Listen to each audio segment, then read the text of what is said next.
आज हम स्वतंत्रता की 78वीं वर्षगांठ मना रहे हैं। यह बहुत बड़ा कालखंड है। हमने 1947 से आज तक बहुत प्रगति की है, विभिन्न क्षेत्रों में बहुआयामी प्रगति की है। आज का दिन स्वतंत्रता का दिन है। आज के दिन हम आप सभी को शुभकामनाएं देते हैं और आपको हार्दिक धन्यवाद देते हैं। आज का दिन दोस्तों कृतज्ञता ज्ञापन का दिन है उन व्यक्तियों, उन परिस्थितियों, उन संस्थाओं को जिन्होंने हमारी आज़ादी दिलाने में अपना योगदान दिया है और उन व्यक्तियों का भी जिन्होंने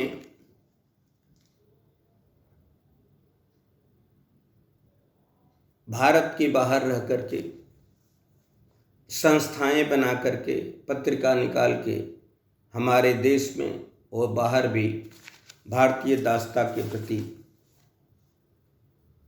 जागरूकता पैदा करते रहे।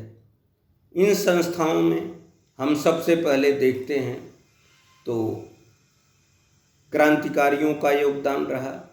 हमारे देश में क्रांतिकारियों में मुख्य रूप से खुदीराम बोस, चंद्रशेखर आज़ाद, राम प्रसाद बिस्मिल, भगत सिंह, शहीद आजम भगत सिंह, ये सब लोगों का योगदान रहा और मुख्य रूप से बंगाल, पंजाब और मद्रास में विभिन्न क्षेत्रों में लोग कार्यरत थे और 1857 के प्रथम स्वतंत्रता संग्राम के बाद पूरे देश में राजनीतिक चेतना, सामाजिक चेतना का विस्तार इस देश में हो रहा था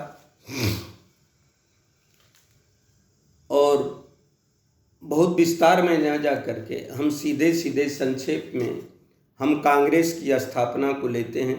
सन 1885 ईस्वी में एक अंग्रेज एओ के द्वारा भारतीय राष्ट्रीय कांग्रेस की स्थापना हुई, जिसमें हमारे देश के प्रमुख नेता मोतीलाल नेहरू, बाल गंगाधर तिलक, गोखले आदि अपना योगदान दिए और मुख्य रूप से गांधी के आने के पहले भारतीय राष्ट्रीय कांग्रेस देश की स्थितियों पर चर्चा तो करती थी। एक तरह से कह दें कि सफ़ेद पोश ये आंदोलन था, लेकिन फिर भी ये रह के भारत की स्थितियों में, भारतीयों की स्थिति में अंग्रेज क्या कर सकते हैं, इनके सामाजिक दशा के सुधार में, इस पर विचार होता रहा। हमारा भारतीय आधुनिक राष्ट्रीय स्वतंत्रता का आंदोलन, मैं यह कहूँगा कि एक इफ़ेक्टिव शुरुआत तब होती है जब 1915 में महात्मा गांधी भारत आते हैं। महात्मा गांधी के पास एक पृष्ठभूमि है जो अफ्रीका में परमिट व्यवस्था या अन्य अश्वेतों की जो समस्या थी, भारतीयों की समस्या थी, उसके प्रति उन्होंने सफल आंदोलन किया और बहुत कुछ अफ्रीकी स्थिति में सुधार किया। और सबसे बड़ी बात, एक इम्पॉर्टेंट बात ये होती है कि जब किसी व्यक्ति को किसी घटना विशेष में एक तरह से उसकी बेइज्जती कर दी जाती है तो उसका आत्मस्वाभिमान जग जाता है। हम उस रेलवे यात्रा को भी टर्निंग पॉइंट मानते हैं जिस समय गांधी जी फर्स्ट क्लास में बैठे हुए थे और अंग्रेज टीटी या रेलवे के स्टाफ ने उन्हें धक्का दे करके प्लेटफार्म पर फेंक दिया था। वहीं महात्मा गांधी का स्वाभिमान जगता है और उन्होंने तय किया कि हम पहले अफ्रीका की स्थिति को सुधारेंगे और भारत में जब 1915 में आते हैं, उनके अफ्रीका में उनकी जो सफलता की स्थिति थी उसको देखते हुए यहाँ के लोगों ने, बालकृष्ण गोखले आदि ने उनको इनवाइट किया और गांधी जब भारत आते हैं तो कहा जाता है कि उनके गुरु बालकृष्ण गोखले थे। गोखले साहब ने उनको पहले यह कहा कि भाई पहला काम करो कि इस गुलाम देश का पहले भ्रमण करके देखो, इस देश की स्थितियों को देखो, समझो कि कैसे इस देश का कल्याण और उद्धार हो सकता है। गांधी एक साल देश भ्रमण करते हैं, तब तक एक ऐतिहासिक घटना घटती है। 1916 में एक कांग्रेस का ऐसा अधिवेशन शामिल होता है जिसमें मुस्लिम लीग भी शामिल होती है, कांग्रेस के लोग भी हैं। और उसी मीटिंग में एक राजकुमार शुक्ल थे जो चंपारण के थे। उन्होंने कहा कि सर हमारे क्षेत्र में चलें, हमारे यहाँ किसानों की बहुत समस्या है, जमींदारों के द्वारा शोषण है, तो कृपया हमारे यहाँ चलें और उनकी स्थितियों में कुछ सुधार करें। तो गांधी जी 1916 में राजकुमार शुक्ल के अनुरोध पर चंपारण पहुँचते हैं। जब चंपारण पहुँचते हैं तो वहाँ पर मजरुल हक साहब, डॉक्टर राजेंद्र प्रसाद सिन्हा जी आदि क्रांतिकारी नेताओं से वो मिलते हैं। और जो चंपारण की मुख्य समस्या थी कि शासन उनसे ज़बरदस्ती अफीम की खेती कराता था और उनके जो लगान था खेतों का, उनका एक अव्यवहारिक रूप से उनसे पैसा वसूला जाता था। चाहे अकाल पड़ जाए या अनावृष्टि हो जाए, अतिवृष्टि हो जाए, तो कंपेसेशन कुछ नहीं मिलता था और किसान की पैदावार हो चाहे न हो, मालगुजारी जमींदार को देना ही देना है। और सबसे बड़ी समस्या थी कि किसान चाहे चाहे न चाहे उसके जो ज़मीन का जितना भी भाग था उसे 3 कठिया सिस्टम कहते हैं। इसका मतलब यह कि ज़मीन जितनी भी है किसान की, उसके 3/20 भाग पर उसको अफीम की खेती करनी ही पड़ती थी और सरकार को उसे सप्लाई करना ही था। गांधी जी ने इसके खिलाफ जब आए चंपारण में, तो कमिश्नर ने उनसे कहा कि आप किसानों से नहीं मिल सकते हैं। गांधी जी ने कहा कि भाई क्यों, किसानों से हम मिलेंगे। और उन्होंने किसानों से मिला, वार्ता की, अपनी प्लान बनाया।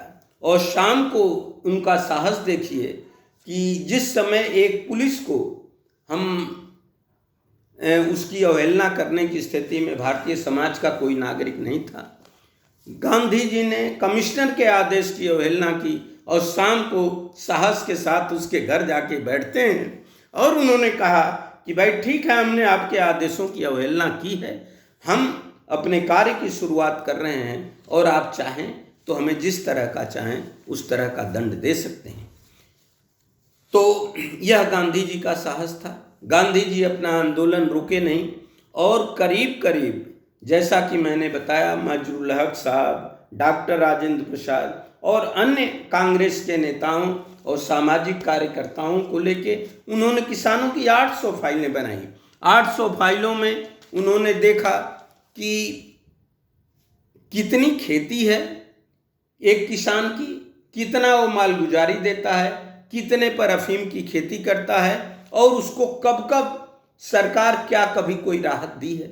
जब 800 फाइलें तैयार थी, सबके विकल्प के साथ जब गांधी जी शासन व्यवस्था के साथ मिलते हैं तो अकाल, अतिवृष्टि और अन्य दिनों में उनकी मालगुजारी का रेट भी कम होता है।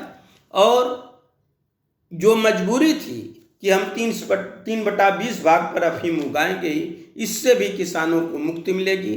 तो गांधी जब आते हैं, तुरंत ही, जिस तरह क्रिकेट की भाषा में कहा जाए कि पहले ही बाल पर छक्का कोई मार देता है, उस तरह से गांधी जी का भारतीय स्वतंत्रता संग्राम के पृष्ठभूमि का पहला उनका जो जब उन्होंने दस्तक दिया तो एक सफलता के साथ दस्तक दिया और उनको एक सफलता मिली और उनकी लोकप्रियता भारतीय किसानों में, भारतीय जनमानस में एक तरह से बढ़नी शुरू हुई। इसी क्रम में एक खेड़ा में आंदोलन हुआ, वहाँ भी अनावृष्टि के चलते किसानों की स्थिति नहीं थी कि वो मालगुजारी या अन्य चीज़ दे सकें। गांधी जी सरदार पटेल के साथ, सरदार पटेल उस आंदोलन की अगुवाई कर रहे थे, लेकिन गांधी के प्रवेश के बाद किसानों को वहाँ भी राहत मिलती है। और तीसरी महत्वपूर्ण घटना घटती है, हम गुजरात में मिल मजदूरों और मालिकों के बीच वेतन का और भत्तों को लेकर के एक विवाद चल रहा था। मिल मालिक 20% देने को तैयार थे और उस पर मजदूर तैयार नहीं थे। मिल मालिकों ने गांधी जी को आमंत्रित किया कि हमारे इस समस्या का समाधान करें। गांधी जी आते हैं, वे एक ट्रिब्यूनल बनाते हैं, 5 सदस्य मजदूरों का और 5 सदस्य उन्होंने मिल मालिकों का बनाया, और उन्होंने ये रिकमेंड किया उस कमेटी ने कि 35% जो है भत्ते और वेतन जो 20% मालिक देने को तैयार थे, मिल मालिक 35% का लाभ मजदूरों को दें। इसके बाद मिल मालिकों ने 35% देने से इनकार कर दिया, तो गांधी जी ने गांधी जी के नेतृत्व में इन मजदूरों ने एक हड़ताल कर दी। जब हड़ताल किया तो भाई उस समय इनकम तो वैसे भी मजदूर की इनकम कम है, उसके पास परिवार है, उसका रिश्ता है, उसके अन्य कार्य हैं। जब वेतन मिलना बंद हुआ तो मजदूरों का धैर्य कम होता गया, उनके बच्चे जब भूखों मरने लगे तो वो काम पर लौटने लगे। जब यह स्थिति आई तो आंदोलन फेल हो गया। जब फेल हो गया तो गांधी जी ने एक दूसरा रास्ता निकाला, वो मिल मालिकों के अगेंस्ट वो धरने पर बैठ गए और आमरण अनशन पर करना शुरू किए। जब आमरण अनशन शुरू किए तो गांधी जी, और उस आमरण अनशन के पूर्व गांधी जी ने महंगाई की दर क्या है, मिल मालिकों का प्रॉफिट क्या है और मजदूरों का वेतन क्या है, तीनों का एक सघन विश्लेषण करके मालिक के लिए एक प्रस्ताव तैयार कर चुके थे कि तुमको 35% की अगर वृद्धि देते हो तो यह एक जस्टिफाइड वृद्धि है। जब गांधी जी आमरण अनशन पर बैठ जाते हैं तो मिल मालिक झुकते हैं और गांधी जी को एक विजय प्राप्त होती है और मजदूरों को 35% का लाभ सकल रूप से देने के लिए वो समर्थ हो जाते हैं। ऐसी स्थिति में ये 3 घटनाएं गांधी जी को एक बेहतर स्थिति में लाती हैं। और जैसे होता है कि पूंछ के पांव पालने नजर आते हैं, उसी समय इस देश के लोगों को ये लगने लगा था कि गांधी जी अब भारतीय राष्ट्रीय आंदोलन जो आज़ादी के दिलाने के क्रम में है, ये अपनी महत्वपूर्ण भूमिका निभा सकते हैं। प्रश्न उठता है मेरे दोस्तों कि ज्ञान और प्रज्ञान का देश, वसुधैव कुटुंबकम का देश, हम विश्वगुरु अपने को कहते हैं। हमारी जीडीपी पिछले 18 सालों से गुलाम होने के पहले 1800 सालों तक 36% रही, तो हम क्यों गुलाम हुए? गुलाम होने के लिए सबसे बड़ा कारण मैं ये देखता हूँ कि हमारी संस्कृति एक समावेशी संस्कृति रही है।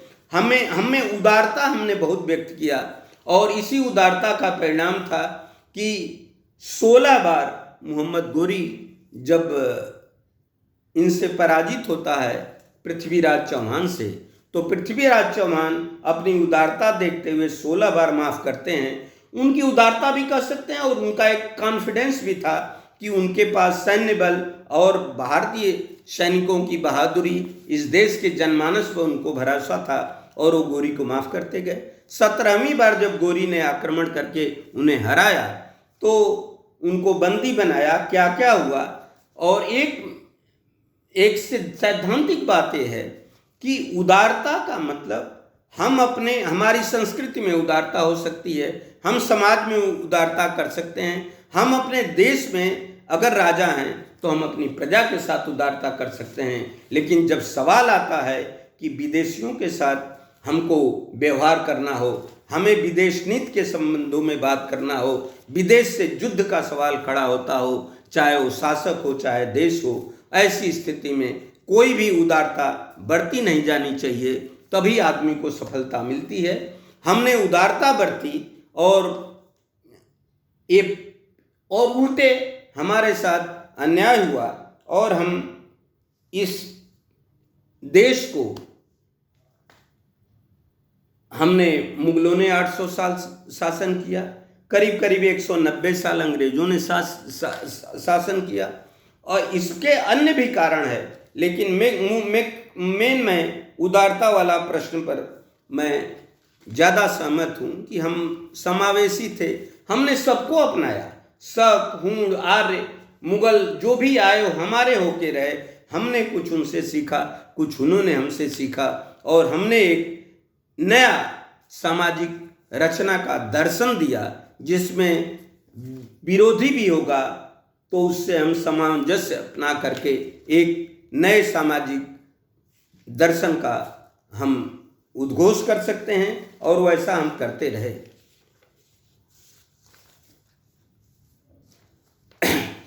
साथियों, हम ये भी देखते हैं कि हम ऐसा नहीं कि हम कई भागों में बटे थे, राज्यों में बटे थे, नेताओं की अपनी विरासत है, राजाओं की अपनी विरासत थी, तो ये लोग केवल अपने अपने तक सीमित थे और अपने लिए लड़ाई लड़ते थे। समग्र रूप से इस देश के हित के लिए कोई मिलकर नहीं लड़ा, नहीं तो हम कभी गुलाम नहीं होते। और हम आज आज़ादी के दिन बहुत विस्तार से बात नहीं कर सकते हैं। हम वहाँ तक जाते हैं कि गांधी जी जब असहयोग आंदोलन तक जाते हैं, वहाँ तक हम इसकी चर्चा करेंगे। इसके बाद अगले वीडियो में हम अपनी बात करेंगे। हम यह भी देखेंगे कि आज़ादी के बाद हम कहाँ थे और कहाँ गए, और आज की तिथि में, आज के समय में, वर्तमान समय में भारत के पास मोटी मोटी क्या चुनौतियां हैं जिस पर हम विजय प्राप्त करें तो अपने देश को आगे की दिशा में बढ़ा सकते हैं। साथियों,